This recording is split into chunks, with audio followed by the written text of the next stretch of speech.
This video tutorial was made using a pre-recorded Saba session in order to illustrate the interface that your participants will see while viewing a playback.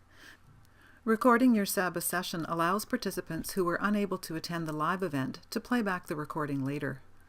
In addition to this common use of the recording feature, you may also wish to pre-record a session in place of holding a live event.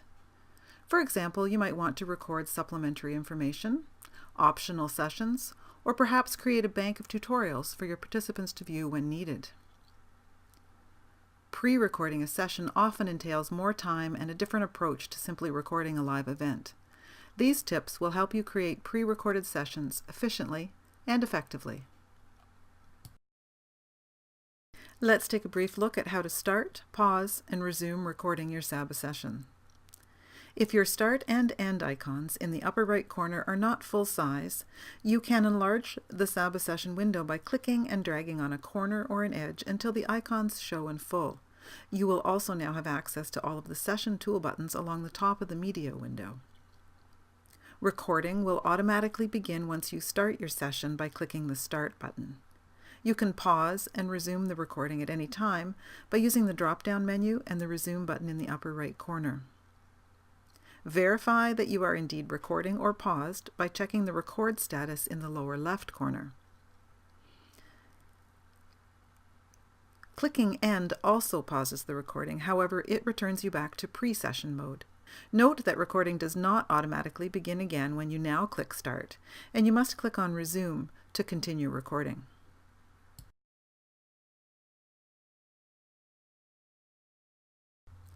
The first thing you should keep in mind is that while pre-recording, you will invariably need to pause, prepare, adjust your content, and even restart.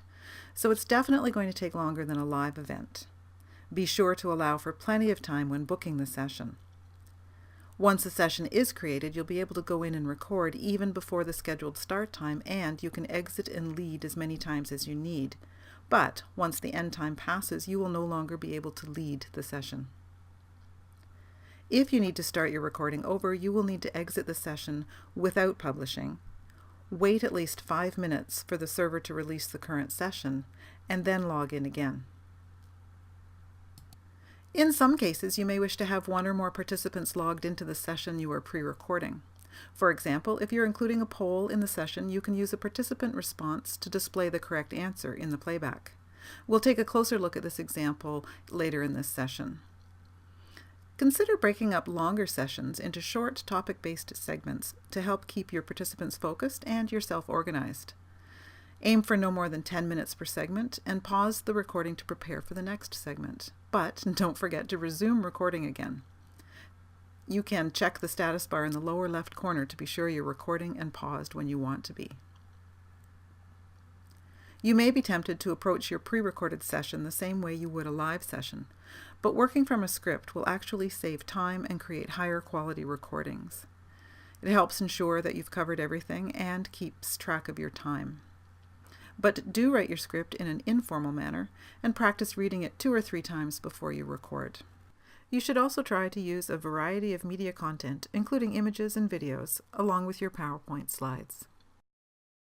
I'll now click the Share option in this pre-recorded session so that we can see what it looks like in the playback. So, as with live events, you should close any programs on your computer that you won't need.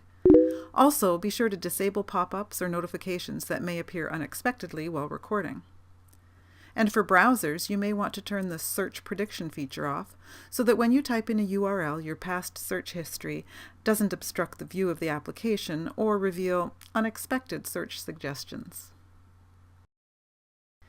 If you've included activities for participants to do during the pre-recorded session, like a poll or evaluation, an on-site group discussion, or a reading that you've sent out in advance, rather than recording appropriate gaps in time to allow them to do the activity, you could instruct them to pause their recording while they're doing it, remind them to click Submit if it's an evaluation, and to click Play to resume the playback.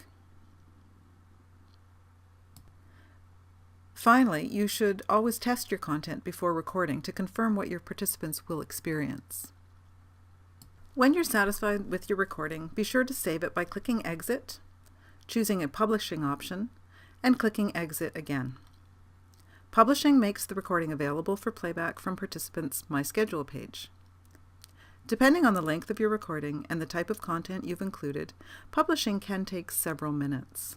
And if there is an existing recording already published to that event, the newest recording will be the one that is available for playback. Advise participants to choose the Launch on Desktop option for best viewing when accessing playbacks. Some features, like evaluations for example, are not supported when viewing recorded sessions offline with the Download option. The Saba features that will be available during the playback vary depending on the type of device it is viewed on. In general, polls, evaluations, whiteboards, and downloadable files will be available when viewing playbacks on all devices. Note, however, that downloadable files need to be set up in Agenda Builder to be available when viewed from a mobile device. Shared applications will be available on desktop and laptop computers and in most cases on mobile devices, although we have seen some variability. Inserted URLs and webcam video are accessible only if the playback is viewed on a desktop or laptop computer. Note that the left side panel must be expanded in order to see the docked webcam video and the attendee list. YouTube videos will not display in playbacks. Text chats are never shown in playbacks, and when you use the breakout room tool in a session, the recording automatically pauses, so they won't be seen in playbacks either. Now let's take a closer look at polls and evaluations in playbacks. If you include a poll in your pre-recorded session, create it while in session before you start recording, or pause the recording while you create it, or include it in a preloaded SAS file using Agenda Builder. Viewers are able to respond to the poll during playback, but will only see their own responses unless you have participants vote while you are recording, and then show results to all. For example, here is a poll uploaded from Agenda Builder. While recording, I have a logged-in participant click on the correct answer. Now, I will show results to all to reveal the correct answer here in the playback. Remember that poll results are always anonymous. If you need to know who has responded to questions within the pre-recorded session, you should use Agenda Builder to insert an evaluation. Evaluations also have more available question types and reporting features. Here is an evaluation uploaded from Agenda Builder. Don't forget to remind participants to pause the playback while they answer the questions and to click Submit when they are finished. Remind them also that once they click Submit, they will not be able to answer the evaluation questions again. Every time you transition to a tool or change to another slide while recording, an index point is created in the recording file. This provides an easy way for viewers to navigate to a particular topic, a poll question, or evaluation within the playback. They can also use the fast forward and rewind buttons or drag the slider in the navigation bar at the bottom of the recording. Do caution your participants, however, that if they begin an evaluation and then jump to another index point, their answers will not be there when they return to the evaluation. Another consideration is whether you need to keep track of which participants have viewed the playback and for how long. Not all of the playback viewing options provide the same reporting detail. For best results, participants should use the Launch on Desktop option and remind them to click Log Attendance and Exit in the playback navigation bar when they have finished viewing the pre-recorded session. Otherwise, their attendance will not show up in your reports. For more information on recording, playback, and other Saba tools, please see the Contact North web conferencing training resources at teachonline.ca.